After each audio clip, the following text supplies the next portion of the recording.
Ba, ba, ba, ba, ba.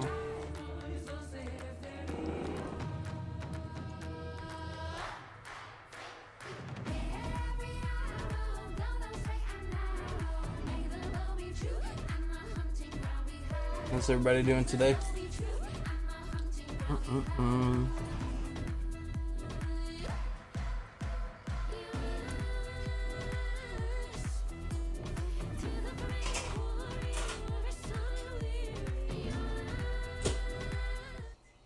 With 440 points. Oh my God, Kelly. I mean, to me, it looks like history is repeating itself. We saw in Major 2 that Peter-to-Bot's trio was 50 points ahead of second place after day number 1. In fact, if you look at those stats from day 1 Major 2, they have the exact same average placement of 4.83 that they do after day 1 yesterday. And honestly, with how strong they've been, being able to make it to every end game, the amount of eliminations that they're able to get, Vivid, the story of the rivalry between Peter-Bot and Pollo might be reaching its conclusion. I know, right? That's what we've been leading up to that, right? The whole entire season, then, you know, the whole off spawn thing, and then it didn't even happen. And right now it seemed like there's a sizable lead. That is it really worth, you know, talking about that fight anymore? And you want to know something, Kelly? I think it's very worth it. For me personally today, I'm going to talk about Acorn, Pollo, and Agers yesterday. Those first 2 games, absolutely incredible stuff. So much so that we saw a social post. Resub went out and said, he was like, oh my gosh, we're about to see them win 12 out of 12, and then quickly after that, potentially a little bit of a caster curse returning from Reese right there. Thanks, They Reese. went down in game number 3 very, very quickly. Game number 4, in the middle of that game, they went down again. And it was just like, oh my gosh, like, we were all just like, wow, we thought we were going to have a 2-horse race throughout the entirety of this FNCS, right? And then game number 3 and game number 4 happened. How did that happen? Games 1 and games 2 and 6, they did well. They kept themselves in contention. They're sitting 4th on the leaderboard right now. But Kelly, those games 5 and game 6, I didn't like them. It didn't look like they were right. It didn't look like they were the trio that we saw in games number 1 and 2. And honestly, you know, justifying it myself, being an ex-professional player, was like, well, mentally, they're probably chalked, right? This is like, wow, this FNCS is absolutely gone. We gotta fight Peter-Bot in these little like rat spots. He's hiding around corners and everything like that. Like the FNCS is done, and so much so. Not to mention, we're blessed, by the way, right? We got Aussie Antics. He's down there in the mix of things. He's in the Dignitas house where Acorn, of course, lives, and he got a chance to do a little interview with Acorn right after the games ended yesterday. And he was like, you know, what's going on, Acorn? Like, how are you feeling throughout the day? And he was like, listen, after game number 4. I just wanted to land on Peter-Bot. Like, that's all he wanted to do. And to me, I'm like, yeah, that makes sense, right? I was just kind of just justifying that mentally speaking. It didn't really look like they were in games number 5 and 6, and that kind of backs it up for me. It's like, how are you thinking about returning? Why would you think that was fighting one of the best trios in the game when there's still so much to play for, right? You're kind of not worried about your own game plan. You're worried about landing on somebody else. So for me, Kelly, all I want to see today is a nice, clean mental reset. I want those games 1 and game 2 Acorn, Pollo, and Agers back, and I think at the end of today, we're going to have a 2-horse race.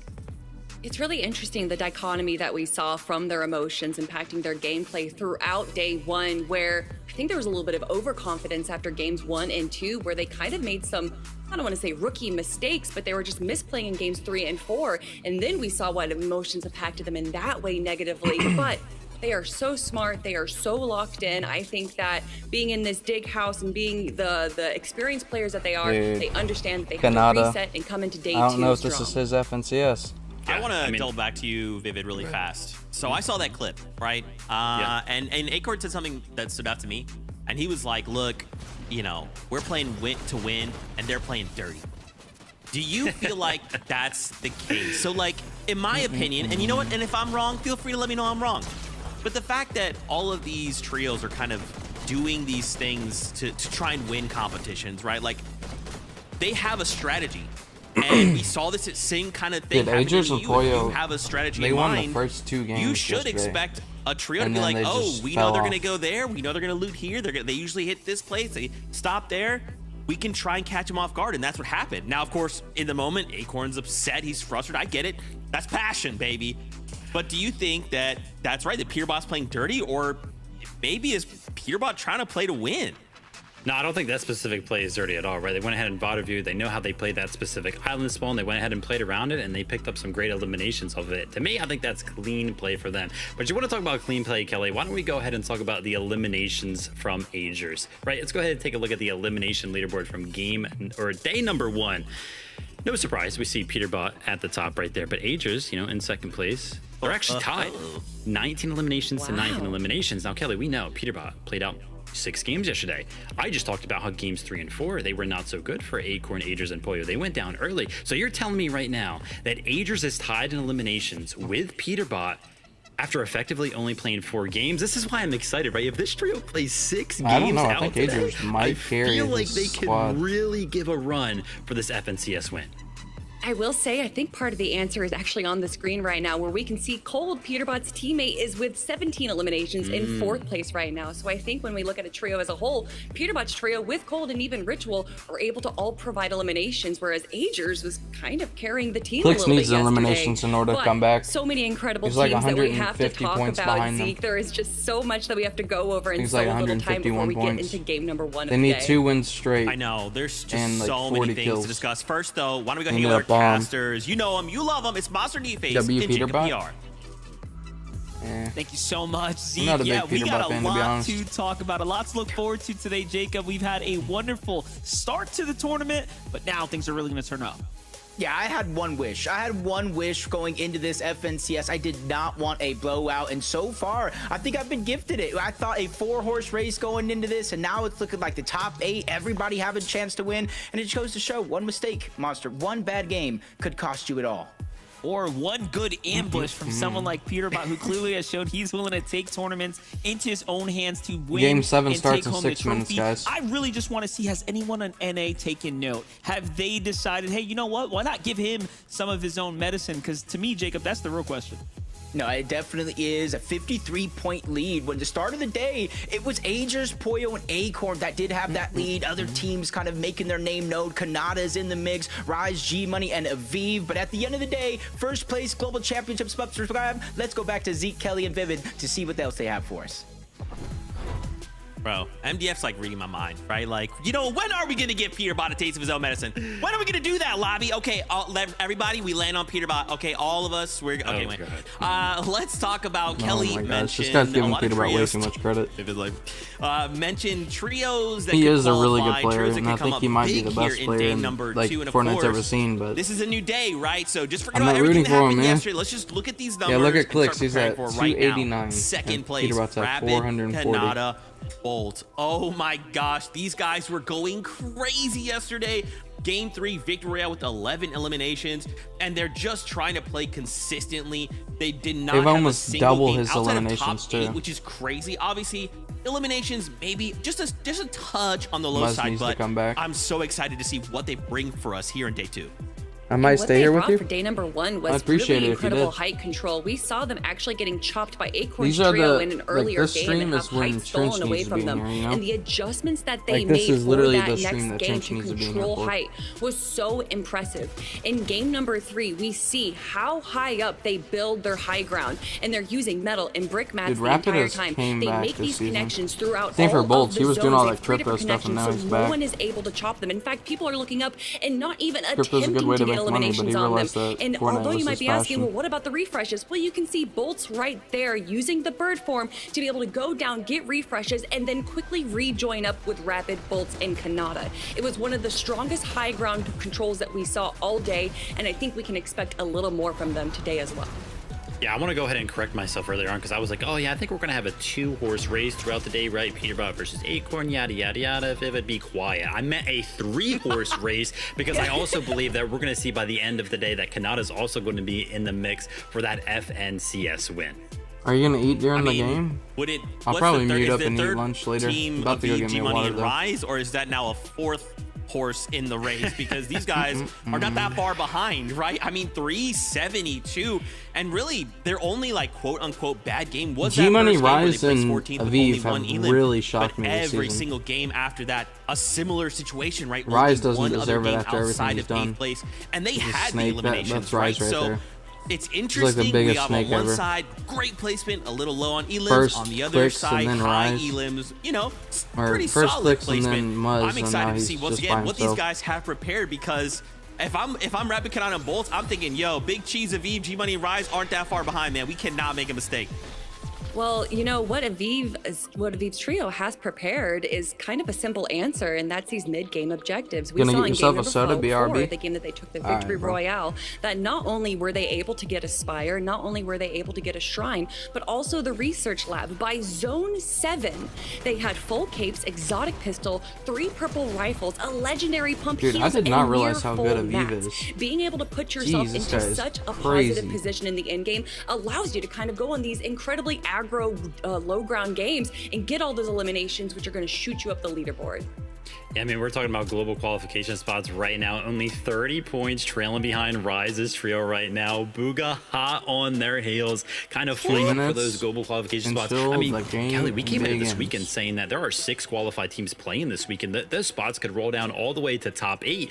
No, it's 3rd right now, right? Those qualified teams are not playing as good as we thought they were. So right now, Bugha's sitting in 5th place, not necessarily in that qualified spot, but I think he is close Wait, I enough thought to Bugha definitely doesn't- be in contention. I thought Bugha wasn't with And to end Dignitas now. the day with a victory Dignitas, royale is or definitely, we're whatever. talking about I mentals. already That said is it. going to put you in the perfect mental state He doesn't have for an going org into game anymore. number or It's day just number Bugha 2. 30. And we know who has the best mental state right now is Craze, because he was going absolutely crazy on the low ground yesterday.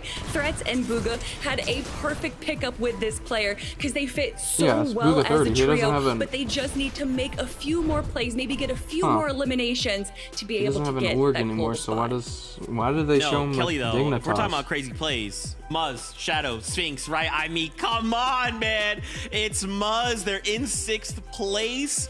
I mean, look, guys, I feel like at the end of the day, this is going to be a very, very close race. And again, because it's so close, if we see any of these trios in the top 6 fall, that's just going to give that much more room, right? Someone else is going to try and step closer. Big boy really Muzz. shrink up that leaderboard. I'm pretty concerned for a lot of these players. I mean, if we all decide, hey, you know what, Peterbot's our target today, let's just go ahead and land on him and slow him down. You know, we could see even Peterbot fall at that number 1 spot. I don't know.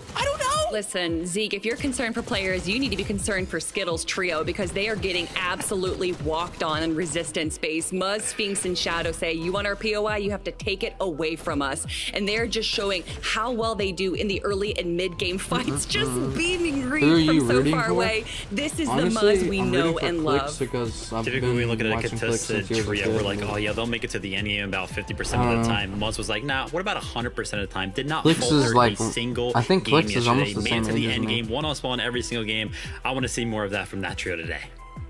Okay, guys, day 2 teams. Day 2 grand finals. What do we expect? Is it Peterbot? Is he gonna walk away the win? Is someone else gonna look to take away that spot? Zeke, Safe you know what choice I is want to see? I want to see the Peterbot, but I best think- Fortnite these I think players have Kanata to might offer. win. I think at the end of the day, we're going to have that 3-horse race that I mentioned. Acorn, Peterbot, Kanata. Who's going to win it? I don't know. All right, guys, it's time. Get ready It'd be great for if some Clicks peak just comes Fortnite out here of in 6th place, NAC. gets that 150 Casters, points let's find right our off the seats on the first- bus because like game the number first 1 game. is about to kick off. and just sucks up all the competition. It is time right now, And he Monster. just Game ends up in number first place 7 at the very is end. about to be underway. We got 6 and games our to see if analysts it'll kind of happen. laid the foundation out perfectly. plenty of There's time. first place spot up for grabs, $180,000, 2 spots for the global Like, championship, same and right a now looks like he's life-changing far amount behind of on money kills. all the way He down really the is. leaderboard. He's like Yeah, definitely. And half if of EU was a Peterbot's skills sample right now, of how but exciting things are going to I get don't know. today, He still hasn't got a win. then And Peterbot I'm ready has for it gotten, because game number I 7 think 1 or is 2 here. wins already. So in order to win, they need to. All right, enough's In order to enough, win this Jacob. thing, they we need get to to get a get win. on this battle bus and start this finals off with the last hoorah here.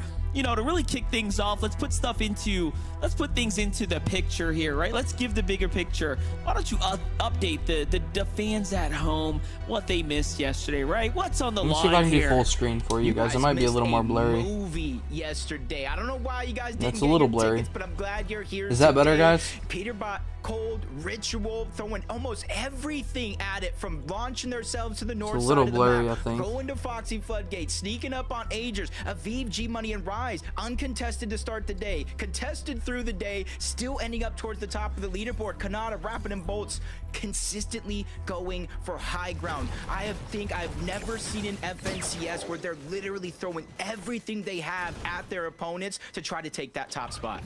And they're giving themselves a real chance at the big prize Wait, here. what is And Peterbot that's what doing? makes this so exciting as we're watching them quite literally find consistency. You know, one of the big things that I wanted to note. It looks like Peterbot's yesterday going was to the frag fact right that away. It's been a while since we've seen even a Kanata or Acorn have such a strong, consistent day one. These are teams that have typically had their overall performances come back in a day two format, so we That's know crazy, they guys. perform better on the I'll be right second back. half of these Give me a types of second, guys. tournaments. And that is what's going to be really telling here today as we start to shape things up here. And then there's just the global spots on the line, right? Kanata said it best in that interview. He feels like it's a shoe in. He's got this. He's not even thinking about not attending globals at this point. And I kind of believe him at this point. I'm really feeling like his confidence is there, and it's absolutely showing.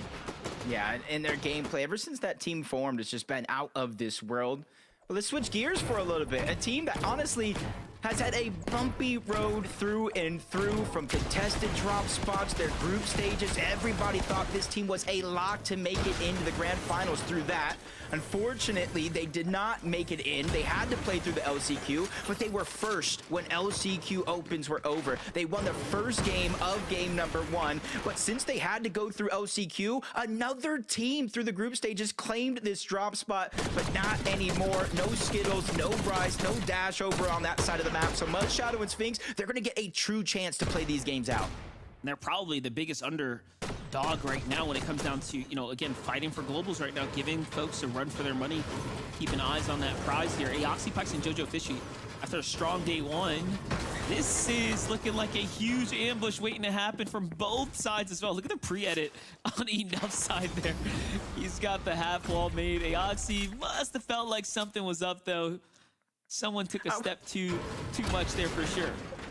I almost feel like maybe, just maybe, he saw the eraser at the tip of the pencil around the corner. It's like, nah, he I'm saw not getting something. erased today. You're not rewriting my story. That's up to me. Jojo Fishy, Pikes, Eoxy. Don't get it twisted, because this was a team at the beginning of yesterday. They were actually putting up a little bit of a fight. Third place, 11 eliminations, but they have to go through fights like this. A contested mountain, a little bit of a 50-50, and it's kind of hard to come out on top. Consistency when you're in that type of a scenario.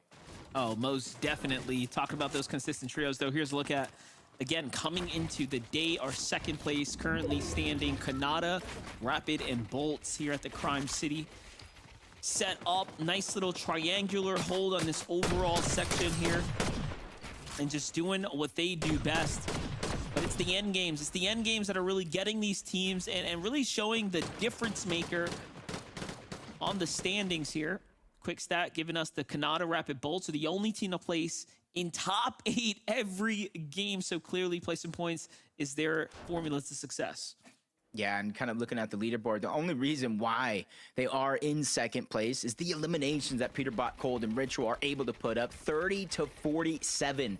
So there's 17 eliminations worth of points that Peterbot and Co. have over them. Still looting up Demon's Domain, though, uncontested this time around. No surprises thrown at them early. Acorn, Agers, and Poyo. And you heard them talk about it to start the show, Kelly, Vivid, Zeke, 19 eliminations for Agers. Both him and Poyo in the top 10, I believe, 4 eliminations. They're accumulated a good amount of damage. It's just about the mental game that we feel like kind of went wrong after being contested, after being surprised by a few tricks. It's about how you pick yourself up and pull yourself back. We're talking about this team being a day 2 team, and they put themselves in contention with their performance in day 1, what even did I with miss? those 2 bad games. I'm back. 2 times they weren't in the lobby. The other games were first, 4th, and 5th. Booga 30. Absolutely incredible, you know, streaks as far as they make it out of the drop, and seems like that's what's happening here, so long as they don't get ambushed come the mid game. Booga Threats and Craze, though. Anything team happened that while I is was gone? Surely in the conversation right now for Global's positioning. Everyone wants to, you know, wants to see Booga make that walk out the tunnel. Yeah, I think I do too. I'm raising my hand, Monster, because I'm like, me. I want to see it as well, and Craze. You know, I heard Kelly talk about him, kind of the young gun, the new kid on the block for a team like this. He has been in positions before, But playing with Bugha, threats, that's like another bit of pressure that gets put on you. I know in Game 5, I was looking at the community saying, Craze, man, he had a bad Game 5, but what a way to redeem themselves, to win out in the final game of the day, and keeping the Bugha threat streak alive. I think it's like the last 4 majors, they've won at least 1 game on day 1, keeping that consistency intact. As Skittles, Bryce Dash, we saw them move away from the resistance phase, but Monster, quite frankly, they're not too far off from that current spot. I want to see what are they waiting for to open up on Monty here, as they're just tracking him, waiting for that perfect opportunity. They might have let it slip away, but even if, so long as these teams kind of split up here, they'll be able to jump on one. Bugha got worse? What do you mean Bugha got worse? Monty would be the one, exactly. I don't think Bugha got got worse. I just think the game got harder. Storm surge, kind of the typical setup you see for a lot of these bases. Monty's down below though. Monty's job right here is to find heals, farm up. You gotta realize any Bugha's max they been playing use this to game make since the base start, and just dude. make sure when they finally rotate out of this location, they're max mats, full health, all the resources they need. The kids He's that are also one that's winning in a the risky game scenario. now Curve, Josh, and have been Tyler. playing the game for like maybe Talked 2 about years. them as being one of the teams to kind of So they're contest like Raji, they're pretty like new in to the it, beat. so they Seems got like found a they new got a lot of spot time to land at mature today. to it. Shogun saw the two, But it looks Bugha, like he's an working adult, out. you know, he doesn't have that The kid start of the memory game. or the kid mind, so his muscle memory from here on is just gonna be from what he has already. Shout out to Visuals running that face cam for the broadcast. We love to see it. Gotta celebrate those that are giving us a nice show here. But for the game kickoff, you know, it's all about finding that surge, getting into these early game battles here. Gary, Angel, and Aimred doing it once again. Aimred's team just haven't caught a break in the early game. They are consistently finding themselves in some type of situation or another, whether it be on the north side or now here on the western area of the map. Micro adjustments seem to be kind of at play here for day 2. So far, so good for them, though. They do Snacking get on this some initial chips right elimination. now, y'all. Yeah, I like Kaiser's attempt right there. Just get some of the loot off your fallen teammate, knows you can't be the hero, and immediately tries to kind of disengage, create some distance using that misform. But there's only so far you can go with that team on your back.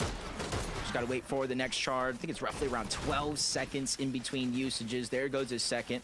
He's gonna be on that countdown yet again. But since there's no mobility on Gary, Angel, and Aimer, they had no choice but to let him go out. Maybe they'll see him later, but all they know is they have to focus on their own game plan here. It's an early game fight here for Clicks. I'm gonna watch a video after I'm gonna watch you. Alright. Namjo leaving his team to it. He's the first to go ahead and back off now. Seems like they're a little too base down though. With the zone ending right on top of them, I'm assuming they're thinking, yeah, well, let's just go ahead and get a move on. We'll find plenty of opportunity to come here.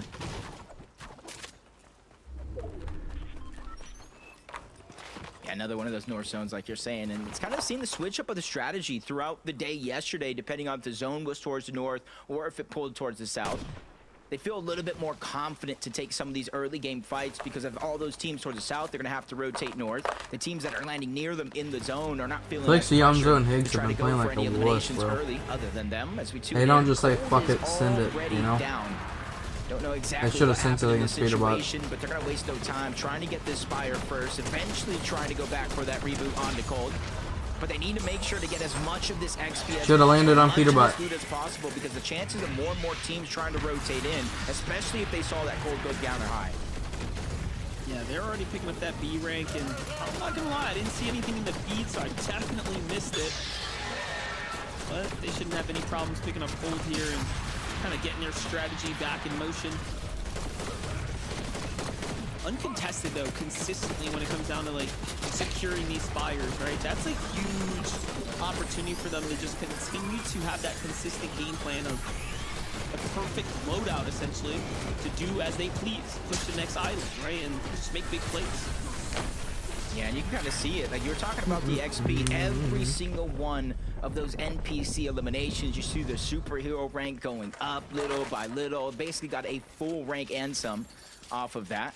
And now you're seeing the pile of loot. They can pick and choose. What do you want? All right, I'll take this. What do you want? All right, I'll take that. I'll trade you this. Ritual just making sure Peterbot has a comfortable loadout for the most part. That's also how they're getting their mobility throughout most of these games, as long as that Spire does land there. Let's tune into Blake Diego plays Oliver OG. We saw them early on in this game. firing shots, trading back and forth with Kanata early on, and this is kind of what their strategy has been throughout the day for Blake, Diego, and Oliver. Kind of stay in the zone, take advantage of some of these teams that are overstaying their welcome this far back. And since they have an abundance of heals, since they have that early game surge, they have a little bit more flexibility versus every other team that's roaming around right here. I like the setup right here where they are in between so many teams right now. A few that are in front of them, some to the side, others lurking just to the west here. Oh, look at that. Bryce's trio is going to be one of the few that are going to be early to the next safe zone here. It's a good update for us, though, Jacob. Catching G-Money, Rise, and Aviv situation. As we all know, they are surprisingly in a race to the top. Yeah, I believe they didn't have too many bad games yesterday, just one. And it was the one that kind of started it all, their run, 14th place, one elimination. Since then, every single game they had was inside of the top 8, including one of the wins that they did break down to start the show. But as we tune in, Muzz is down, Sphinx with one elimination. It looks like Cooper is over there. Not sure if Curly is the one getting rebooted, but it is. It's Reet making sure they get that one off, but his time is limited. They built straight up. They're making sure they collect that elimination, but a third team, the third party from Clix, Iamzo, and Higgs, they get a good amount of damage onto Shadow, knowing they're only a duo. A mistake has been made. Higgs goes down. That's a huge wrench in their plan. Oh, crap. Not gonna lie, love the Superman laser here. That's perfect to go ahead and pull that pressure off of Higgs, who was almost fully eliminated there. A third party? But Wow. how quickly did that just all unfold here? We have seen this fight almost break out multiple times now, where it's not one team, it's another lurking on the kind of opposing trio, just looking for opportunities. And I think yesterday was kind of very, very telling. We saw good portions throughout the game where there was a wide open space from the bottom of Flooded Frogs almost all the way to Lone Wolf Flare, an equal distance to the east and west. So teams at the north side of the map, Muzz's team, Reed's team, Clix's team, they're not having the same type of luck they had going into this event. So they had to change up their strategy a little bit, and you're seeing it play out with a little bit more aggression in certain areas. Trying to attack where they can, but all three of those teams are near the top of the leaderboard, most of them inside of the top 10, and have a contention for the top spot on the leaderboard. Granted, some might be praying for the Peterbot downfall because he is so far ahead, but sometimes you might have to take matters into your own hands. Yeah, he's gonna need those eliminations, right? They got a lot of runway to make up for here in this last game. The last day of competition, I should be saying, but look at this. The Rapid trailing behind King's Trio. That's some dangerous work there, especially looking at how well Phaser in particular played as an individual, not only clutching up for his team, but he was up there amongst the overall best individual performers and what he was able to contribute to his team.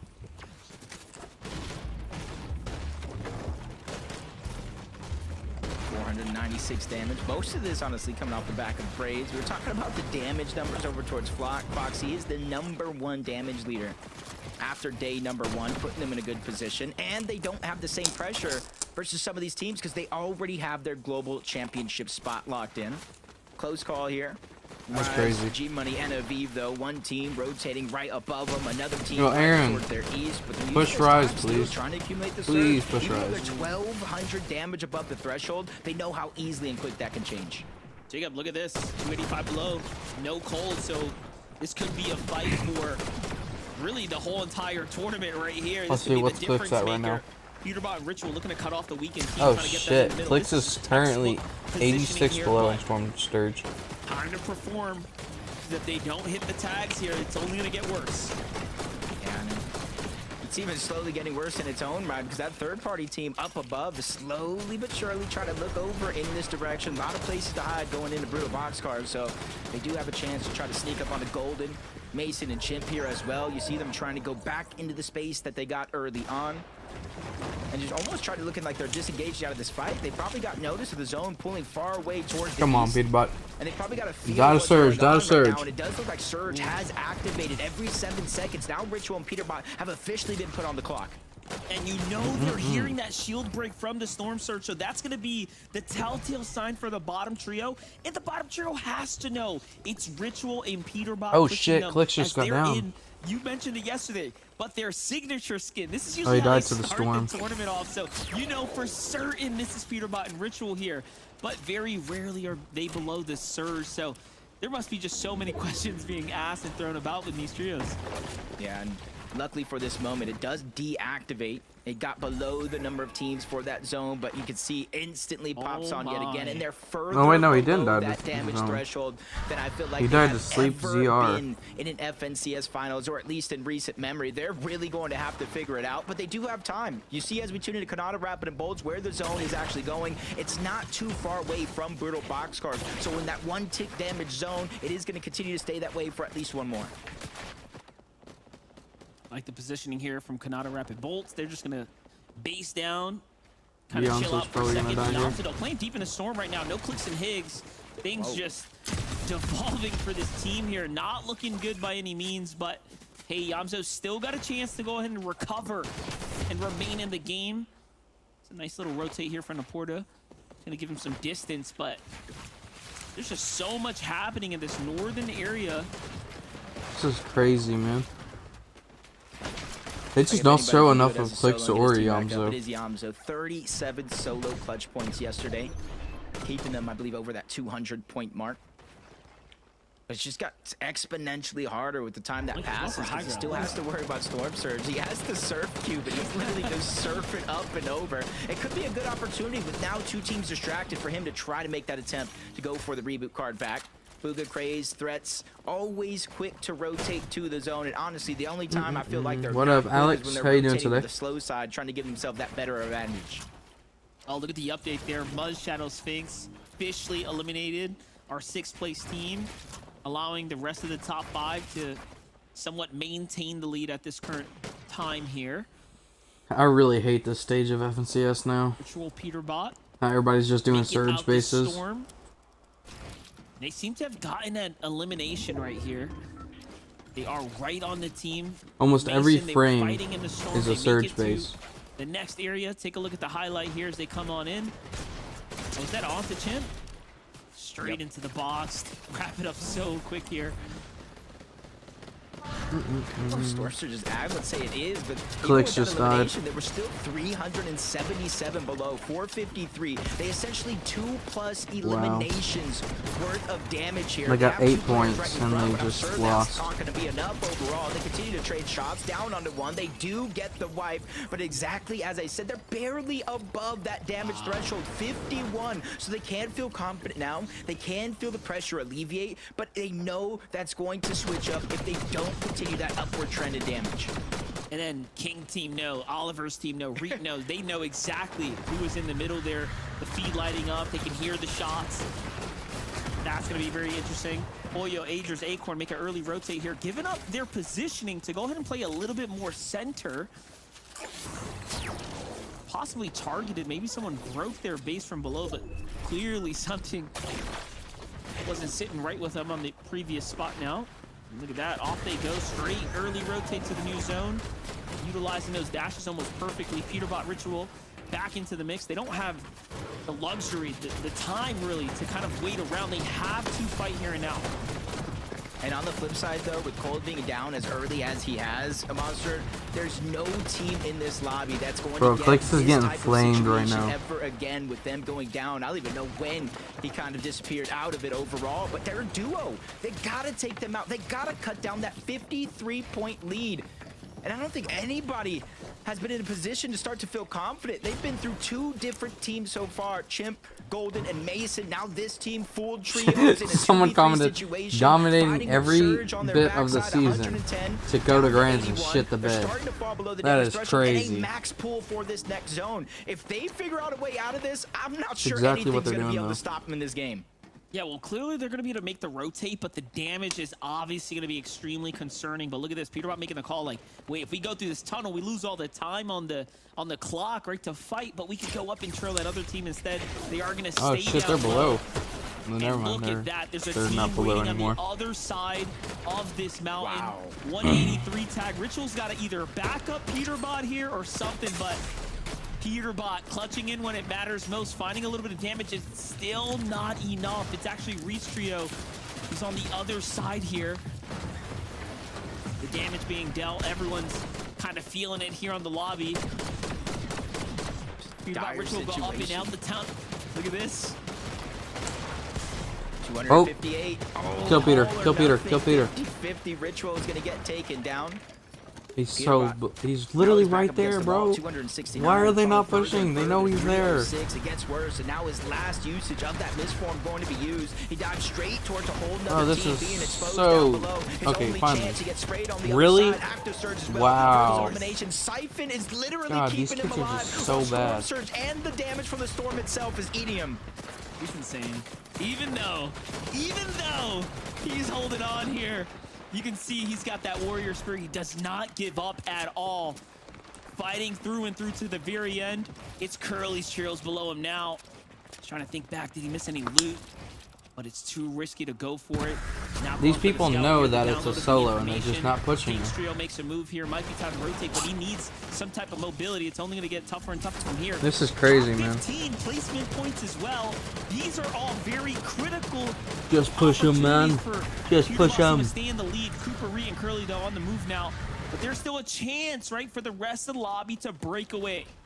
And this is their chance right now. You Oh, see, look at they're this. taking it, but the flank coming in. They're lurking What? on the backside. Visuals, Braids, and Minish. Acorn, Agers, and Pollo. A battle for the high ground is going to begin, but Agers with the flank dashes onto Visuals, gets the knock as Acorn shows up to help save the day. 931 damage above threshold before it does deactivate. Did everything they needed to do. I because think the Pollo remaining might be players on starting that off trio strong. just gave it up. They have no hope because they're outnumbered. Acorn Peter was Butt just at. on his old man time, you know, looking down, connecting his base, you know, playing block building. Peter up Butt top. died. And then Adrian's like, bro, what's going on, dude? You got 2 or 3 people on you, and saves the day. Peter Butt My died, that's gosh, good. that's gonna be quite an opportunity for him to look back on and kind of reevaluate. I did see it in the feed that Peterbot did go down about 15th place. So we talk about placement points coming in, that being the tool as a solo for him to try to keep that lead intact, but only getting 15th place. That's only 2 placements worth of points. So there is a lot of time and effort right now for any one of those teams below him on that leaderboard to start to close the gap, or even better, take the lead after this game. 4 eliminations so far for Agers, Acorn, and Pollo. A lot of people say it looks like there's another Peterbot win. Peterbot's not even alive. Man, some of these people just don't understand what's going on. Keep in mind, Rapid Kanata bolts for in I think this is second gonna place, be a so Pollo Peterbot win. falling super early. This Pollo. is their chance to now officially close the gap. But what happens when they end up taking first, if they can take first, is they are gonna put a target on their back, and that's where things are gonna have to get even more difficult for them. Rapid taking a lot of damage here. He's gonna be the first to get knocked here. Kanata drops down into the box too fast, and then caught up as well. And we might have spoken a little too soon. Bolts only in 13th right Clicks now. is He just hasn't too really nervous, earned man. much. Talk about not necessarily taking advantage of the opportunity presented here and now. It's Agers, Acorn, and Pollo who are doing the most with this chance here. They're immediately, we saw them below, over 100 down below the damage threshold, and now they're putting themselves closer and closer to the driver's seat, just terrorizing any team trying to make it up that mountain, because it not only goes up, but it goes over towards the other side. Got to make sure you plan ahead, and that's exactly what they're trying to do. They go ahead and let Cooper lead the charge. They drop down a few labors to make sure they're not Booga that just went instant down. target by the high ground. Booga's Bolts trio by just got himself, though. destroyed. Kelly talked about the Wow, resurgence, that's the new crazy. Bolts, almost like the NA West championship winning Bolts back That at is it. crazy. And this is a perfect time to prove himself. At least 4 teams worth of placement points, now 5 as he gets into the top 8. Took a couple seasons off, but clearly couldn't count him out. He has been back in prime form here. I like the little play here to dip back into the storm as the zone bounces back, trusting that things will go in his favor, and he does have that misform to go ahead and escape out. And this is a clutch coming out of him right now from 13th when his team fell down, now into 7th, and he from the background know. High ground is sitting super pretty. Cooper, Reed, and Curly trying to take advantage of the opportunity to just rack up eliminations. That's the name of the game right now. Meanwhile, Cam is getting active in the low ground. Yeah, you can see Donnie. There's not too many full trios left in this game. But Zeke's wandering around. He has Yeah, Pollo's got this in the bag, bro, but they should go down a little. Connect their builds to something else. They're way too high. There's players down below. One of them being a full trio right here before our very eyes. They're looking yeah, for there they go. There they go. Acorn's gonna stay on top, but he shouldn't. Creating more spaces. Agers and Pollo have dropped down low. Now they're playing Disruptor. They're making sure nobody has a chance to heal off. Agers caught boats right there and shut him down. Oh, this is a good spot. Back to the lobby. Top 5 now for Reed, Curly, Cooper. Back into the mountain this endgame goes. This is quite a zone ending here if we've ever seen one. Meanwhile, Mistform plays, or Med Mist plays. I don't know how I feel about this, Storm. man. Donnie I with do the not know jumping how I shot feel there about onto this. Cooper's gonna go and find himself elimination. Cam swinging around the outside. He's just a huge upset kind of being thrown into the mix here. Low ground now, trying to kind of gather his bearings. Downloads what he needs to. Puts down Reed. That's the siphon to keep him in the game. And he's just fighting for second here. And there it is. Curly, the last alive. But Agers is on the hunt as he closes things out. Pollo got the win. With a 14 elimination victory royale. 11 for Agers by himself. Monster, that brings his total eliminations in FNCS to 30 as an individual. And let's talk about Peterbot, Cold, and Ritual by himself going down early. That is the biggest thing because that is the opportunity they needed to close the gap. They were almost 100 points down from that first place spot. And guess what? This game, they scored over 100 points to close that gap. Clicks is selling so bad, man. That was just a game and a half for Acorn, Pollo, and Agers. And they managed to do it again 2 days in a row where they start things off with a victory royale. This is a statement maker for the rest of the lobby, really for Peterbot's trio. They have a lot of success when this team is not in the lobby. There's just so much influence that they lay down, and it's Agers in particular who you have to give all the credits to. Recently signed to the Elites team, just really showing why he is a world-class pickup. Look at him go. The performance is there. The victory was I don't even know what to say, guys. Congratulations. Game 7 goes to Agers, Acorn, and Pollo. Zeke. Are they in the lead now? Guys, was it not enough to win game 1 yesterday? Now we come back and win let me know game if they're in the number 1 lead now? I think they might be. In such a just crazy fashion, right? They had everything that they possibly needed.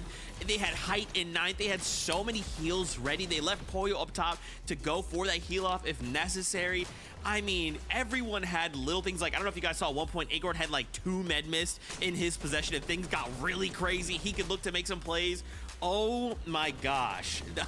It's so blurry, man. Has been made, Why is it so blurry? A statement has been made.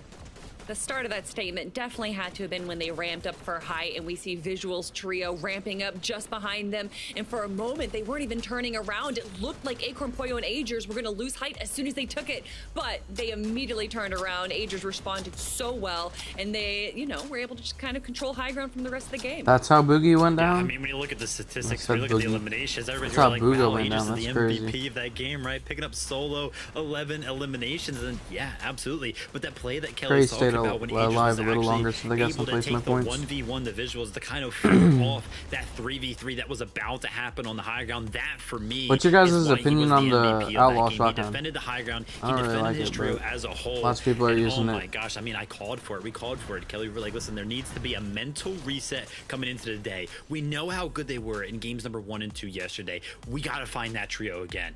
And let me tell you something, nothing like a good night's sleep to go ahead and bring them right back to where they're in used first to, place. straight up to the high ground. That's Oh, crazy. that was a great game. Oh man, Viv, thank you for bringing that to our attention, because you're right, that mental reset, it was enough. Now, how does this impact the standings? We knew coming in, I Peter think Bob they're in was first. in first place. Is he still there? We'll find out after this short break. I know. See you real soon. Short the break. Always a short the break. Yeah, Clicks is just shitting the bag.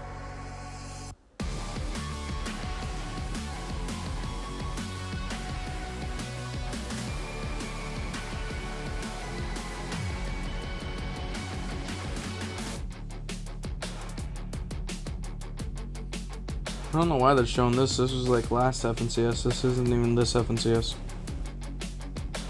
Oh yeah, it is. This is just like three. This is the play-ins actually. Hold on. This is when Clix was actually doing good.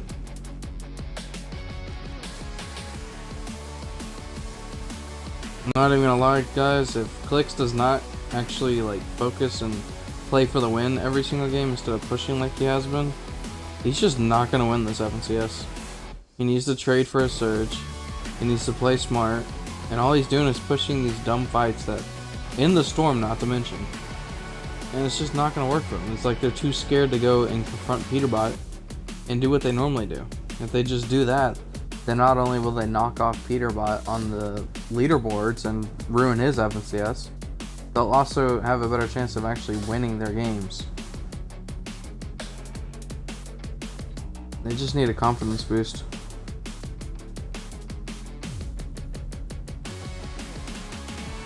But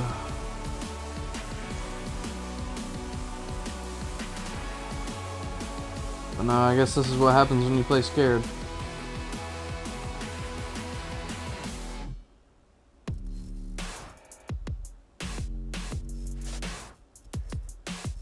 I don't feel like Ritual gets enough love. Like, he's seen as the worst player on that squad, but I really don't see how.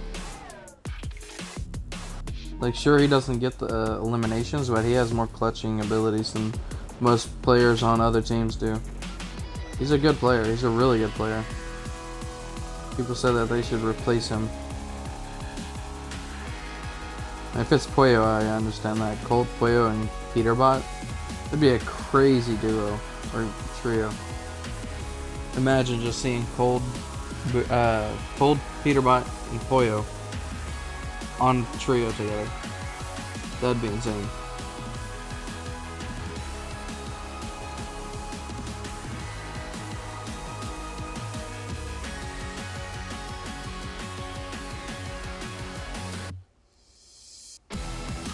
Wait, why does Peterbot not play with Clix like ever? I know they're rivals, but like imagine like Clix finally gets his first FNCS win with Peterbot.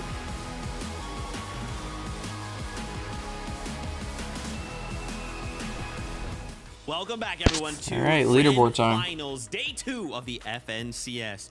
We knew Leaderboard that day 2 would provide some entertainment. And coming into this day number 2, Puyo, Acorn, Agers, 100 points behind Peterbot. But after a little something like a Game 7 victory to start today, we're 10 points ahead of Peterbot. It's happening. Kelly, it's happening. Yeah, at the start of the show, when I said that history was repeating itself, I was talking about Major 2 to Major 3, not day 1 to day 2. So that means that Agers, Acorn, and Puyo are going to get the next victory royale as well, possibly. But honestly, I got to give the floor to Vivid, because Vivid, you called it at the start of the show. Agers, Acorn, Puyo needed that mental reset, and that's what we got. Worked out perfectly for them. I mean, Agers dropped 11 eliminations, beautiful stuff there, but it's going to be on the back foot, right? Them kind of losing the lead in Peterbot there. Storm Surge was rough that game, right? They're kind of used to going, head to head, shotgun, box to box, wall to wall, but no, like these games were completely different today in the sense that like yesterday when we were in first, second zone, it was like, whoa, there's already 75 people alive. This is getting quite, a lot of eliminations are going down. And then today in game number 1 of the day, there was like 90 players alive at that same exact moment. So a lot more passive playstyle, but I mean, jumping right into the end game, Kelly. Bolts kind of holding on for the trio with that solo clutch. Incredible stuff from him.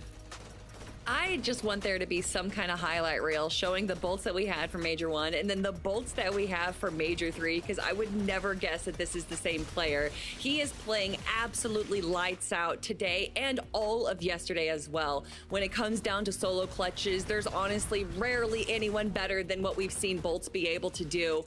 Not able to get the game that they wanted exactly, but honestly, even if you're in a shambles situation, being able to put yourself up even just a little bit is exactly where they want to be. Yeah, they're fighting for those few spots, right? And again, all these trios are doing the same thing, right? They're just saying, here's what we got given this game. I'm going to try and make something out of it. To put up a solo clutch like that, especially in the first game of the day, oh my gosh, I'm telling you, these next 5 games, this trio is going to pop. Reed Cooper Curley also showing up here in this last game. Man, oh man, we do still have ground to cover, right? The job's not done, but now we're in top 10 right now. So I'm very excited to see these guys. Again, I'm wanting to see 5 what games all left, these trios guys. 5 games are left. improving upon, right, in day number 2. And for this gonna be a hard trio, comeback I'm if they liking ever what I'm do. seeing. It's better late than never. And if you look at the first 5 games that they had yesterday, it was not looking too. Alright, I'm gonna mute comms. Second place with 8 eliminations, where they finally started to turn things around. And I love that we finally get to see them up in our top 10 leaderboard, because being able to convert that minor success in day 1 into another success for day 2 is so pivotal. At the end of the day, all I can do is learn, and be better tomorrow will be a different story, quote unquote Cooper on socials. And I can tell you right now, he definitely learned a lot yesterday and was definitely better already today. We also got Bugha, Threats, and Craze still kind of maintaining towards the top of the leaderboard right now. Although, you know, they did close the gap to that qualification spot, right? We kind of entered today. They were 30 points behind. Now they are only 12. I saw them jumping around in the late game as well, but they became victims to the old Agers up on the higher ground. He was providing a little bit too much damage with the rifle up there. Can't blame him. Yeah, as far as loadouts go, this is definitely one of the rougher ones we see. He does have the exotic pistol, but as far as Craze, who's usually the double key fragger of the trio, he was a little bit left with a weak loadout. And unfortunately, they weren't able to get those eliminations that we know that they are able to do. But still, we talk about consistency for this trio, and they are still consistently making it to the end game, although this definitely being one of their weaker games that we've seen. But still, 5 games, we have so much more to go, Zeke. Yeah, look, this is just the feeler game, right? It's just the first game of the day. We're all warmed up. Now it's serious time. Everyone, let's all land on Peter Bot. Anyway, let's go back to our gas search for game number 8 of the FNCS. Already after 1 game, Monster, this entire tournament continues to heat up. I wanted a close one, and we got it. 10-point lead for first and second place, and Bugha, Threats, and Craze have even closed that gap for a global championship spot by 12. Yeah, and I'm just looking at Acorn. 3 Victor Royales, and then second place Peter Boss Trio. No wins at all. The best they've gotten is a second and a lot of thirds. So just really showing the different caliber, the different play styles, and different journeys they're going through to make their statement here on the standing. So with game number 8, let's see it all go down. One more time, let's get on the bus here and see if whether or not Acorn and team will be faced with resistance. It almost feels like a coin flip every single game. We just don't know what we're going to get. Clearly, we know there is that target on their back. They seem to be the most consistent trio on the NA region and probably even the globe. Yeah, my eyes are literally glued to that drop map right out of the gates. I'm trying to see who's contested, who's going where, what type of spin on that wheel are we going to see, where a surprise contest will happen. But business as usual, G-Money, Aviv, Rise, they get it one more time to themselves. Potential Spire spawning near them as well, so they're going to get themselves a chance at a good game. They also have the Research Lab at their access, the Rift to go ahead and rotate around, but this is the 50-50 I have my eyes on from top to bottom. You just go ahead and dive your way down, but Cyrus is going to get the first down on Deoxy, and his 2 teammates have no choice but to just leave and hope for the best. Yeah, this is the first time they actually fall this early in a way that they kind of didn't even get to put up a fight. But this is the way it goes down at times. They've seemed to have made, I was going to say, a little clean break, though. Off to the outskirts they go. Look to go ahead and get their loot together, possibly re-engage. Jumping into this here. Man, just no break for Bryce Dash and Skittles. Unfortunately, getting slept here. Once again, just tough, right? And this is still their general area. It's not like they don't understand how to play these zones or win these drops. I mean, the resistance base, they're so familiar with this entire landscape here. Yeah, and if I was Muzz, Shadow, and Sphinx, I would start to get a little worried, because as Skittles and his entire trio don't necessarily get the consistency they had from day one, it's more likely than not they might start to make their way closer and closer back to the resistance base. We saw them win contested fights at least once. We saw them split the drop, stay alive, and be able to make it towards their end game. So that's the type of mental struggle some of these players might be going through when it comes to these drop spots, when it comes to starting out some of these games. We're seeing the limits they're stretching right now. Acorn not even landing at Demon's Domain itself. They know they're uncontested, so they're going and searching. They know players landed back here. They saw it off that drop spot, so they're trying to figure out exactly where they're at. Acorn, the IGL of the team, is going to be the first to spot him out. Ooh, that's a nice tag right there. 41, no shield on the opponent's down low. But you blink, you might get put down. Pollo quickly rotates into the rescue here to back him up. Here comes the shots from up top. Nice little knock. That's going to be a great elimination here. And I just look at these as just, you know, buffer, right? A little extra room, a little padding on the scoreboard, given that they just have such a narrow lead over everyone else right now.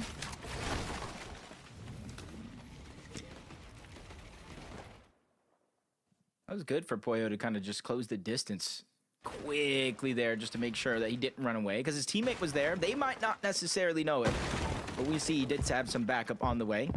Canyons Crossing, though, this is one of those fights, Monster. When I look at it, you almost have to finish it quick. That team that we saw start the game on top of the mountain, Shogun Solitude, and everybody that lands around Crime City, Outlaws Oasis, and the split drops towards the outside tend to rotate in this direction. And because Canyons Crossing has a little bit of a divot with mountain ranges on both sides, it's easy for players to lurk on over, figure out what's going on, assess the situation, and decide if they want to play for it or not.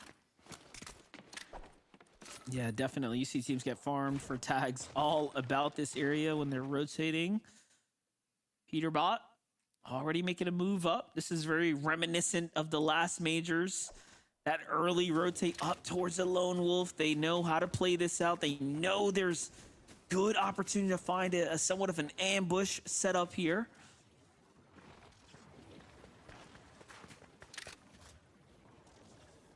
Looking scary. They've done this before. Remember last major? It was a whole different team landing over at the Lone Wolf Flare, but they have made almost this exact lurk play from the other side of Lone Wolf Flare. It's King, it's Phaser, it's PH Sin, the ones that really have to watch out here. And they know this terrain just as good as any, and you can see the position on the minimap of that trio they're inching towards. They're split out. They're not close together. One of them can easily try to go down, so I want to see King with that high ground really utilize it, try to spot out the team, but they're inside of the layer, so now I feel like there's no hope until it's too late. Yeah, and I doubt they're going to make any type of noise indication here while King is full farming here. Look at this, jumps down. This might be even worse for him. Sure, he's getting with his teammate, but a 3v2 is all Peterbot needs for the setup here. And there's another team behind them as well, so I mean, this could go either way. Trying to see where the zone actually is, because if it kind of pulls towards the north, we're keeping the west side in the zone. The island could go there, which is what they go after. They wait for Phaser to use the launch pad and immediately beam to take him down. And you see in the minimap, they're just trying to disengage. His two teammates aren't even necessarily together. That's exactly what they were looking for. The island on this side of the zone. They got distracted, but the lurkers are now becoming the lurked. Clix, Yamzo, and Higgs are making the same exact play. This is just comedy unfolding, working in tandem at this point. They don't realize their team's already kind of gone, but their minds definitely moving in the right direction. How can you put yourself in a position to obviously catch these teams off guard? And if they somehow end up crash coursing even on Clix Trio here just in a couple moments, that'll be devastating in its own. But nope, they catch PH Zin off guard, and it's just a matter of time. It's not looking good. You see how good the lasers are too, Jacob, especially in the early game like this when you have the opportunity to really put it to use. They know. They know, though. They know exactly. They probably saw that first elimination in the feed. Peterbot picked that up. They lurked over to Lone Wolf to try to get him. They ran into King, Phaser, PH teams yet again. And as soon as they heard that riff, they knew they already have high ground. They're already towards the island. It would be a bad play to go over there and try to contest that. So they're going to continue on with the rest of the game. Hopefully the zone pulls in their favor, and that could be a second moment for them to try to strike. It almost looks like they want to stay at the Lone Wolf. We'll end up seeing how that works out for them. A little update here with Uga, Crazy Threats. 32 points already earned on the day, so pretty strong start. But it's all about staying consistent for them. They want that global championship spot that we know is prestigious and up for grabs right now. One thing's for sure, though, Kanata wants it too. They are definitely leagues ahead right now on the scoreboard here. About a game's worth in the distance. And then you have G-Money's team. They're trailing right behind. So who all is going to take those last couple spots here is definitely one of the bigger questions. Ooh. Not sure they know, but that was some great shots. Across the map from Clix, Yamazo, and Higgs. They're getting Lone Wolf Player is in the zone. So contrary from how we saw Clix, Yamazo, and Higgs play towards in that last game and a couple of the games yesterday, getting aggressive, trying to play for a Storm Surge, they're kind of switching it up. They realized, hey, we went down a little earlier than we hoped in that last game. It wasn't a part of our game plan. We didn't expect it. So now they're trying to slow things down, put a pause on everything, recollect themselves, and play exactly like we're watching Cold Ritual and Peterbot play here for Surge. Let it other teams make those mistakes that you can then capitalize on.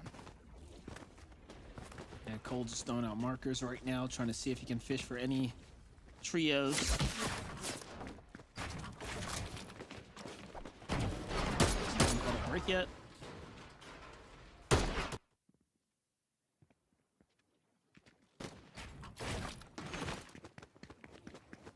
Yeah, no real reason for some of these teams to move too much. They do get the zone priority pull. It is favoring, I think, them mostly for the center map. Haven't seen it overall. And the same thing with Blake's team on the other side, but it looks like they might be getting lurked on by Madden and his trio. So hopefully they don't lose too much focus and tunnel on Kanata's team around the map when they got something to worry about. It does look like Oliver got separated. And it seems like a whole fight is breaking down. And this is where Kanata and them are going to take full advantage to try to get as much surge out of this as possible. Madden V gets the knock onto Oliver OG, but that was super close for Kanata to snipe that one up.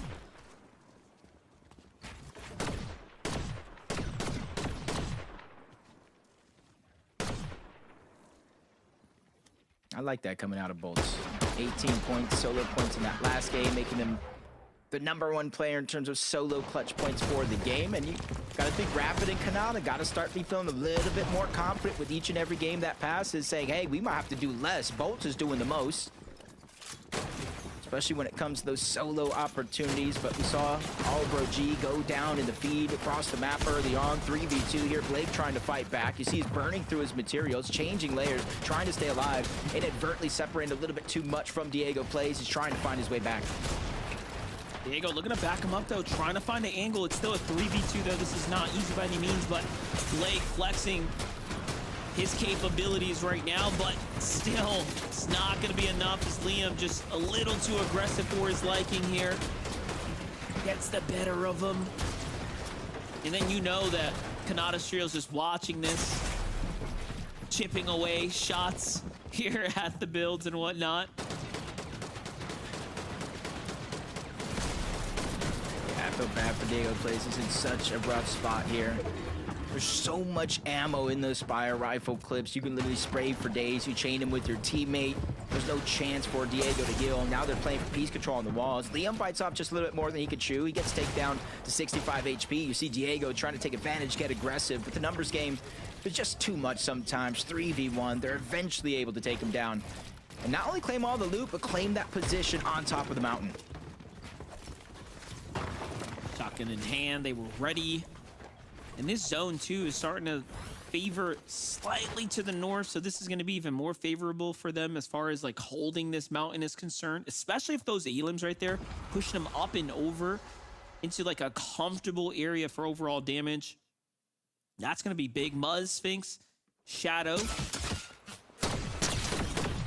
Looking for their exchanges right now. Still sticking true to the resistance base, though.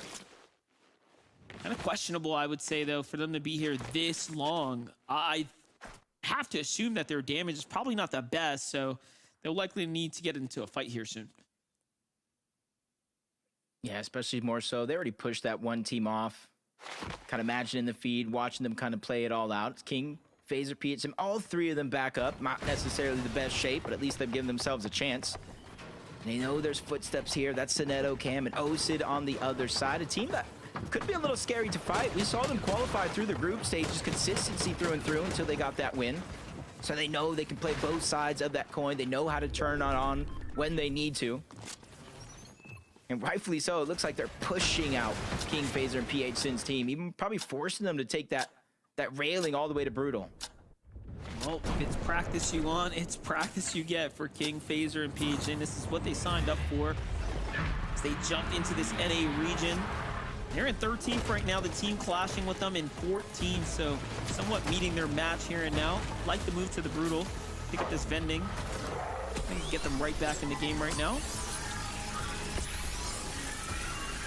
And this is one of the few teams that might actually know this, Monster, is Peterbot's team took them down, rushed for the island, didn't worry about his Brutal Boxcar Spire. So now, fresh off the reboot, they know Peterbot is nowhere in sight towards Brutal Boxcars, giving them a chance. This, my friend, is one of the best chances you're going to get off Spire.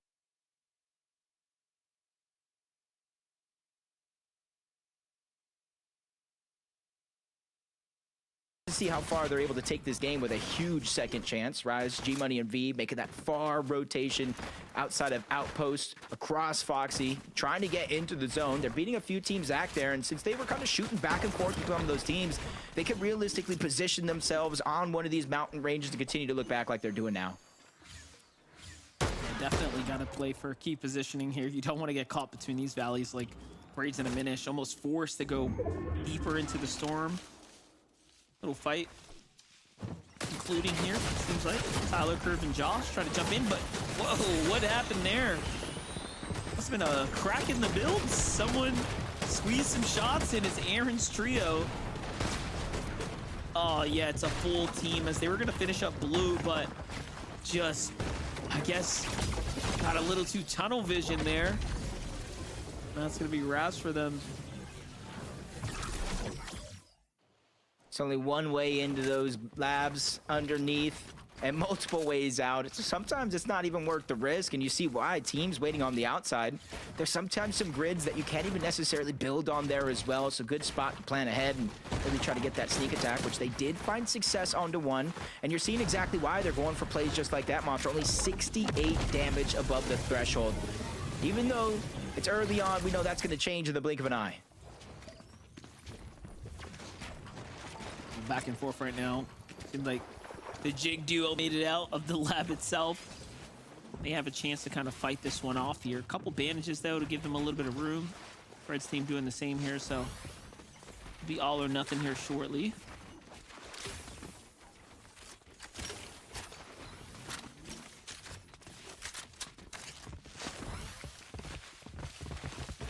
Luckily for them, they got a lot of heals at least. See, even though you kind of diminish your chances at going to heal off, which you haven't really seen too many of throughout this weekend, you're just kind of cutting down a possible scenario if it ever does come down to it. We saw them go for this island early on, and what a right decision it was, because they're able to get at least one medallion in the hands of Peterbot, the one that's really going to take an individual skill level and kind of increase it tenfold. You see the invisibility, it negates fall damage, you move quicker, jump higher, faster, and something like his hands. We've seen some clutch plays before, kind of looking for him to really make those clutch plays here again. And from on top of the island, with every team having to rotate in through the east, through the south, they're going to get a bird's eye view of every single player rotating in their direction.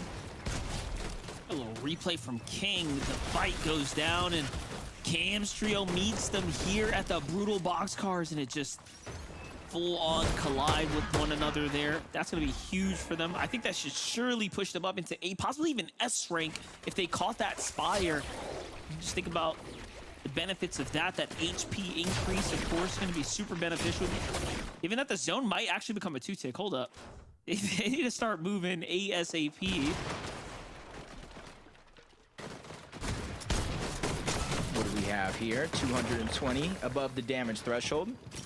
A little proactivity in this game. We saw them lurking around, not necessarily staying towards the north side. Supernova Academy taking those early game fights like we saw in a couple games throughout the tournament so far. Trying to change things up yet again. in some ways trying to hit that reset button, and so far working out. They're able to take that slow roll and approach to get that knock on the seat, but you see them trying to fight their way through. Joji's playing defensive, trying to save the body. Donnie is as well, and he lands a good shot onto Clix to try to slow things down, and more teams are now rotating into the zone in this direction to make it tougher and tougher for anybody to try to clean up the eliminations. Yeah, that's the problem. I'm not sure if Clix's team recognized that there is 2 teams shooting in from the outskirts here. They were moving as if it was just a clean 3v3, but there's so much more happening here than just that. And oh, wow, that pressure from the laser, of course, forcing them off here. And now that could have gotten really bad for Clix, but hey, things settle for a second here. They got to go. Zone's doing 2 ticks of damage, so it's definitely not the spot that you want to be in right now. And depending on what the heals are, you don't want to dig into that Chug Jug too early. Max pull coming out. You want to try to save as much of those heals, the HP as possible. But it does look like it has to come out. It looks like it's only heal they do have in their inventory, maybe saving possible med miss for later to take position in zone. A huge strategy that we've seen really play out since the return of those med miss smokes. On the other side of the map, going through a very similar and tough rotation. Agers, Acorn, and Poyo. They completed the hat trick in terms of victory royales during this FNCS, but it's about proving the point. It's about winning another championship. That immediate competition right there with Aviv, G-Money, and Rise rotating past Poyo, Agers, and Acorn. I want to see if they go for another high ground hold early. Oh, big damage coming in from Poyo there. Saw the quick medallion swap, though, to get that HP to fly right back up. And that's the strength of the medallion. G-Money should know better to leave open walls like that, but they take a little damage there before rotating out. Oh, they didn't like that. They're turning right onto Poyo. Agers, opening things up, giving them some space to work with. Finds a little side angle onto Rise, and then behind Aviv, and Ager, game sense coming in full effect here, but he knows he can't stay inside the storm. It's just doing too much damage. He's trying to utilize the dashes to get around, support his teammates, but they're both down now. And this is just going south very fast here. For both teams, for that matter, because Agers was able to not only get the elimination cleanup onto Rise, he gets another one onto Aviv as well. 1v1. No matter who comes out alive in this situation, both of them kind of second-guessing probably this decision. G-Money's going to go ahead and try to disengage on out, or at least try to make the attempt, but he was so low on HP. Yep, he gets cleaned up. It turned into a 5-tick. So for Agers, he does have all these heals, but he is on the clock to try to get out to see what he has left. Yeah, it's crazy because he hit S rank right as that happened, and then G-Money falls to the storm naturally, so it was perfect. He gets the Siphon to kind of stay in the game here, and this is why he's waiting this one out a bit, but you know the lobby had to have heard something happening inside the storm, and they'll be waiting for them. But that's going to be a potential lead given back to the rest of the lobby to play for. Cooper Curly Reet. Much to be desired here in this game, but they have the zone right now. They have a little bit of damage, but not too much. They can sit idle here. Literally what we were talking about, one mistake in games like this and stack lobbies that are this close could cost you anything. It was only 10 points of differential between first and second going into this game. Even third was less than 50 points overall, more than enough to change the tide because it's outside of the placement points so far. Last we saw was about 19 teams still left alive. Still 19 teams in the game, but one does go down. Craze was the one that did get cleaned up. It's only guessings. That might be Bugha, Craze, and Threats out of the lobby. Old Peterbot Ritual, the first to play for a little bit of that elevated high ground here. I like this positioning. I think they are recognizing, too, they need a win. And, whoa, little delivery from Donnie there. Insta elimination, too. Notice Cove wants his team, though, before he goes to even dares to look at that loot there. There was a bit too much going on beneath them.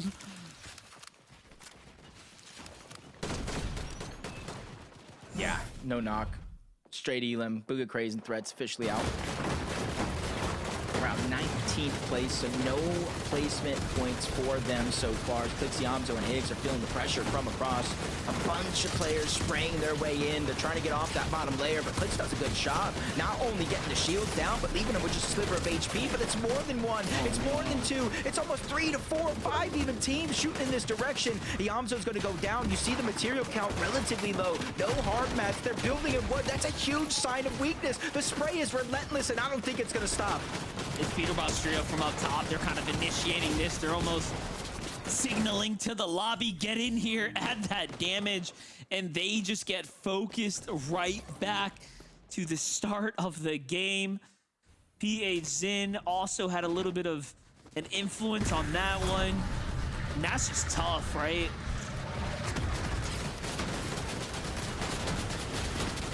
Oh my gosh. Yeah, this entire pocket right here, bad news, bad business. I feel so bad because I've been in that situation. I'm not even a 10th of the way as skilled as these players, but I've been in that situation before, and it sometimes feels like there's no hope of making it out, and already 2 different teams got claimed because of that entire situation. So a 10-point lead is almost guaranteed to be diminished yet again. Peterbot, Cold, and Ritual. But let's go ahead and say Kanata, Bolts, and Rapid as well have a chance to move up the leaderboard as well. From 3rd to possibly getting 2nd or 1st. Oh, most definitely. They were one of those teams in the focus fire. Peterbot getting a little sample of what that feels like. And he knows what to do. Change layers instantly there. Gotta give it up. And it's Kanata who goes up top as well. But that same team just focuses onto them. And then Bolt has to come in, pick him up in this form, but Rapid puts a little wall down there, so kind of slows things down for a second, but the pressure's still coming through. King's Trio's the one on the other layer right in front of them. They actually leave Kanata behind, so clearly Rapid couldn't even pick up the body. Wait a minute. Might get him. They might get him. It's a miss. Med miss there. Kept him in the game. I don't even know who dropped that. It could have been Rapid. Could have left him there with the med miss. Who knows? Just have to find out later. And they have a couple of more in their inventory. Crazy. And you see Bolts, the selfless play coming out of Bolts. Yo, my man, you could take this cape. You got it. I got some dashes. I can smoothly move around, maybe just a little bit better with my health, shields, and everything that I have. But the high ground goes on over to Josh, Tyler, and Curve. They've been through the ringer so far during this FNCS, but it's a day 2 opportunity to start to build that confidence and have an avalanche of momentum start to go in your stride. You know what? You got to give them all the credit. The way they managed to really bully high ground right there. It was their doing of focusing in on anyone who wanted to contest them and see eye to eye. And just like that, it manages to give them a little bit of a lead here in the lobby here. And they're determining the pace of this endgame. That is not something you see a newer trio like this do. A team that hasn't had as much experience in endgame, but they are playing like professionals right now. I mean, look at that. You got Peter's team in shambles. You got Kanata's trio clearly in shambles. And look at this. The pressure coming from the top down is exactly how you're supposed to do this. Oh, but somebody looked up and chopped it down. One of them is going to fall overall. Cole's going to go down as well, so it's not going to be for free. Bolt's trying to break his way into those cover. The zone is doing so much damage. He has to try to find a way out. He doesn't have the miss form. He cannot cape to the other side, but Cole goes down. That's the siphon he was looking for. And 90 left on the Chug Chug and the cape as well. Bolts is making magic happen right before our very eyes. Still clutching up. Meanwhile, Curve also finds an Elim on the backside of zone onto Peterbot, and then another one too. Mud, Sphinx, and Shadow, though, back in the mix here. Shut down the momentum. Josh was building up with Curve's trio there, and now leaving Curve by himself. And that was a 12 elimination, 5th place for him, but Bolts is the one who's going to go ahead and put the stamp on it, and he is still going in this endgame. Yeah, Bolts, I saw Rapid for a little bit. Kanata's even still alive. Out of the shadows, he emerges, but a whole trio still down below. Cooley and Curly, they're on the other side, but they have to go left. They're just dictating as much of the flow, and even Curly does it again, cutting off their path. Bolts got dropped down to 3 HP, forced to use that miss form to try to go to the other side, lands in the zone. He has 40 on the Chug Chug. He can't get to full health, but at least he has an opportunity to fight back. He loses his teammate along the way. He's the only solo left in the lobby, but it's not for long. He's going to get taken down. 3v2 opportunity for Muzz, Shadow, and Sphinx to close this one out. This is big here. Muzz jumping around. He's got that visual, trying to just stay low key here, but cutting him off. Shadow comes down as well. Shadow's just one pump away from getting sent back, though. He's got to be careful. Misform, though. Perfectly done. Down goes Reek. 2v1 situation. Cooper, you're good. But Muzz is here to clean things up, and just like that, they sweep the dust under the rug. Well played for them as they start to put themselves closer to the top. 312 points going into this game in 7th place. And their best game so far through the weekend was a 4th with 13 eliminations. They've been all over the leaderboard. They finally have found their stride and a way to push everything that they face to the side and really hone in here on day 2. They're fighting for that global championship spot with a few other teams. And so far, Muzz has been lights out. And this is what you were talking about with him taking down Josh. Sphinx was staying above. He had the med miss, the justice case in his back pocket. This is the best we've seen Muzz in recent times. And with Sphinx and Shadow, I just feel like he's finding his new stride here. Now, again, having to come through the LCQ, this is just more proof as to why they are so deserving to be here. Sphinx and Shadow turning up just alongside him. A great victory royale for this team here. And game number 8, Zeke, is now wraps. Muzz! Muzz! Let's go! My king! He got himself a victory royale! Let's go! Kelly, you didn't believe in Muzz. I did. You know what, Muzz? She specifically said, I don't believe in Muzz. There's no way. And I said, no, everyone believes in Muzz. Kelly, that she didn't actually say that. I'm just making that up. Is that a voice recording of me? Oh my gosh. Yes, it was. I recorded the message. Muzz, Sphinx, and Shadow get themselves a victory royale. I love in this game, for a moment, things look a little grim, right? We're on the low. We don't have much going on. And suddenly in the 11th zone, they're like, hey, what if we just go for height? Like, what if we, no one up there, right? Like, what if we just take that? And then this kind of leads them to win the game. Yeah, Muzz, Shadow, Sphinx did an absolutely incredible job there. Watching the low ground, they were sticking to the front of zone and even using some early med mists into Storm to make sure that they're controlling the front of zone, which allowed them to kind of get better awareness onto where high ground was. And like you said, there was no high ground, so going for the eliminations, able to take kind of this like middling high ground, but in reality, they just were going on the aggro. They didn't allow anyone to really like stay calm, compose themselves, and instead able to get those eliminations and that victory royale. Yeah, I mean, able to find the needed momentum for the victory royale right there, right? That typical position we've been seeing on the low ground where you kind of position yourself right off to the side of the moving zone so you can see everybody kind of rotating in on the ground. That's just lagging a little bit behind. They pick up an elimination there, have the resources to go ahead and justify going up for the high ground. And like Zeke mentioned, there was nobody on height, so they didn't have to take it from height. They just kind of just walked up. We'll talk about all that mess later. But yeah, a good win for this trio, especially in terms of making sure that they stay in contention for that global qualification spot. Oh man, of course, this is what's going to happen. Every game, the settings are going to change in ways that are not predictable. So what we're going to do is we're going to go to a break. When we return, though, we start to kind of break some of this down. But for Muzz, Shadow, and Sphinx, this is really good. We'll see you soon.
Welcome back, everyone, to the FNCS. In case you missed it, our GOAT,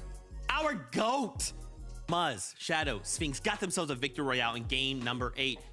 Now, it kind of hinted at the standings. That game has some implications, and we'll go to them in just a moment because Peterbot, Cold Ritual, they're still holding down the number 1 spot. But let's just break this down, guys. If Peterbot, Cold Ritual have a spot, if Agers, Acorn, and Pollo have a spot, then that must mean the next 2 spots are in the, top 4. Wait a minute, Muzz is in the top 4. Oof, Muzz, Shadow, Sphinx, so close to getting that global championship spot. Of course, they are still just right behind Rapid, Kanata, and Bolts. And also Aviv, G-Money, and Rise are hot on their tail as well. So it is not done and dusted yet, but you love to see the improvement. You love to see the climb, and that is exactly what Muzz's trio has been doing. But we got to talk about the team that's been sticking pretty in 3rd place, Kanata, Bolts, and Rapid. Definitely not the best game or the worst game out of them, all things considered. But Bolts, man, time and time again, he's just able to pull out these incredible end games. Yeah, I felt like this actually should have been a win from this trio. I mean, the high ground was pretty crazy. It should have maybe also potentially been a win from Peterbot's trio as well, because kind of like the same thing happened to Peterbot's trio and Kanata's trio. They both tried to establish height on the front side of Moving Zone, and it was just like the whole lobby was just like, what if you just don't? And just kept spraying at them, right? Like we saw Peterbot getting knocked down. He was like 15 HP, had to drop all the way down, ended up wasting a bunch of resources on that potential play. And then Kanata, we saw one of them get knocked, and for a second we didn't think they were going to get the revive off. And we were like, why are you guys not reviving? But it ended up working out there, right? But yeah, just lost all height identity that game as a result of it, but still able to recover in both of those trios.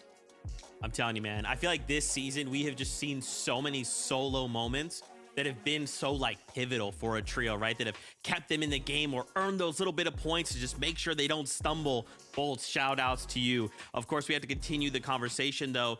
We wanted to highlight Peterbot here as well. Obviously, these guys are performing very, very well. I think it is funny though that you called that out, Vivid. We saw him dash all the way across the entirety of the zone. And then, yeah, for whatever reason, the entire lobby was like, wait a minute, that's Peterbot. And then everyone just started shooting at him. Then Kanata's like, okay, let me take height from him. They get shot out. He goes down. It was a wild one for the trio. For what should have been. Just crazy stuff, you know what I mean? Like it should have, like Kelly was saying, it should have been, pretty easy high ground. They had it established, and then yeah, it was just like the dashes came out. It just couldn't establish it fast enough. Yeah, for what should have been their game to win, especially after getting Rift Island pretty handily and having high ground for a few zones as well. It's Peterbot just made some interesting plays. He dropped down, and it looked like that was when Kanata's trio was going for high ground, but what should have been an easy disengage just looked so rough, especially for Peterbot. It just seemed like you said everyone turned and focused on them, and when you see them in first place with 519 points, you can understand why. And then Agers, Acorn, and Pollo just 12 points behind them. I thought the storyline between these two was done, but we still have the Pollo versus Peterbot. Who's gonna be better? Zeke, we need to find out. I know. Really quick, before we go to game, I just wanted to highlight that sneaky moment from Peterbot and from Clix. We're just sneaking in over here, trying to attack King PH Zin and Phaser. And it's funny because we got this angle and it's like, oh, Peterbot's sneaking up. Oh, shoot. And then moments later, Clix is also here at Lone Wolf. What is going on today? I think that as far as in regards to getting storm tags and to be able to go on the aggression outside of the storm bases, this is one of the best moves to make. And Clix, Yamzo, and Higgs, I don't know if they were planning on going onto Phaser's trio after Peterbot. It seems like, great minds think alike. And unfortunately, I think it was just a little bit of too many resources for not that much of a payoff. One elimination, and then they use all these mats and all this time as well. You got to think about it. Time is a resource. It definitely was a fun play to watch, but I don't know if it was the correct play to make. That's okay. It's fine. It's all good. We don't have to worry about it because we have more games to entertain us here in NA. So Casters, take us back in. Who would have thought games would fly by this quick? We waited so long for this FNCS Grand Finals, Monster, and already we're almost 75% of the way through. Yeah, it's going by really quickly here. 3 games in, basically, as we're queuing up for this next one here shortly. And just like that, we'll start to look to crown a winner. But the competition is now officially gotten closer, Jacob. So let's see who's going to really take it away this time. Game 9, Jacob, with Pollo's team trailing behind ever so slightly. Ritual Cold and Peterbot find themselves in the lead, but Kanata, Bolts, and Rapid might be that wild card, that factor no one saw crashing through the storylines here today, and they're just trailing behind. Yeah, and it's, you see at the top of the leaderboard, I kind of saw it. It was like, okay, it's only 12-point difference, but where's the breakdown coming from? It's literally 3 eliminations. Agers, Acorn, Pollo, Ritual, Cold, Peterbot, they have 57 to 54 eliminations, tied at 291 placement points overall. And Rapid, Kanata, and Bolts, they have more placement. It's the eliminations that they're lacking just a little bit. And then in 4th place on that leaderboard, they're actually keeping up in eliminations. It's Muzz, it's Shadow, and Sphinx. It's just the consistency of the game that they're not able to make it through as often as some of the other teams at the top of the leaderboard. But with 4 games left, Monster, or I should say 3 after this one, that's more than enough time. You can see it almost anywhere. If it's the NBA Finals or the Super Bowl, that 2 minutes that is left on the clock feels like an eternity. For Muzz, Shadow, and Sphinx, they might pull the upset that will send Bugha, Threats, and Craze out of globals, right? Like, we were looking at things just moments ago, and it seems like it was their tournament to take to kind of start the day off, but couldn't be further from the truth. Meanwhile, the action unfolding here. Aoxy, Jojo, Fishy Pikes, they've learned their lesson coming out of the previous rounds here. They look to make quick work. They do just that here to kind of send us on our way. The early fight from the Spire, even the Spire NPCs is dealing some damage onto these players that are kind of just tunneling around, just trying to get these eliminations. It does look like Blue is dropped by himself, but he evens up the tides with a knock onto Monty. So it's basically him versus Scuffy's in a 1v1. He misses that first shot. Now he's just down to his last one in the Outlaw, but he goes down to Scuffy's. But you have to be careful. Top left of the map, the Spire's making some noise, and you know who else lands here. Yeah, I was gonna say though, you know, with missing those shots like that, you almost deserve to not walk away successful there. Like, Scuffy's team just managed to somehow find his grip and then clutch that one out big time. And you see Sphinx and Shadow just lurking. They hear what's happening, but they didn't quite take the jump there. Missed opportunities. Peterbot, Cold, and Ritual back to the brutal boxcar. Business as usual for them. It's almost now the bigger question is, what more can they do? They've already turned their sights on Acorn's team yesterday. They came in today and almost chose peace to some degree, right? They didn't and haven't done anything out of the ordinary. They've in fact played very, very standard games. But Jacob, look at this. Look at this lurk. Yeah, it might have been a missed opportunity to get the XP, take down the Spire yourself, but you gotta imagine after hearing the fight, knowing the Spire took some time to get taken down, now Shadow actually gets visual of where they're at, seeing Monty using that surf cube to fly across the land. This is where they're going to continue this chase, and I'm not sure when they're going to call it quits because they also need damage just like everybody else. Yeah, they got to initiate this one quickly here, or they will lose plenty of time here. This team is just slowly opening the gap as far as the distance, and yeah, Cole bends behind that mountain, so he'll be out of sight and out of mind for a little bit here, and they might have really just missed their key opportunity. This could be the catalyst that sets them back. Oh, yeah. They're really looking for this one now. And I saw them kind of looking back in the minimap with the arrows, but I'm not sure with the line of sight that they actually spotted them out going on the chase. As Clicks, Higgs, and Yamzo have rotated from the Supernova Academy. They're trying to isolate Cooper on the north side. This has been their strategy all season long. They have it uncontested, or at least they thought so. No damage onto Cooper just yet up until the tail end. Only about 30, so he reunites with Curly. Both trios converging back into one another, making sure they don't take too many early game risks. And this is what I'm talking about, the mental games that are going on with some of these teams. Everything that they practiced for up until this moment has changed for the most part. The way they're getting surged, the way they're able to push teams and getting eliminations, both of these teams for that matter.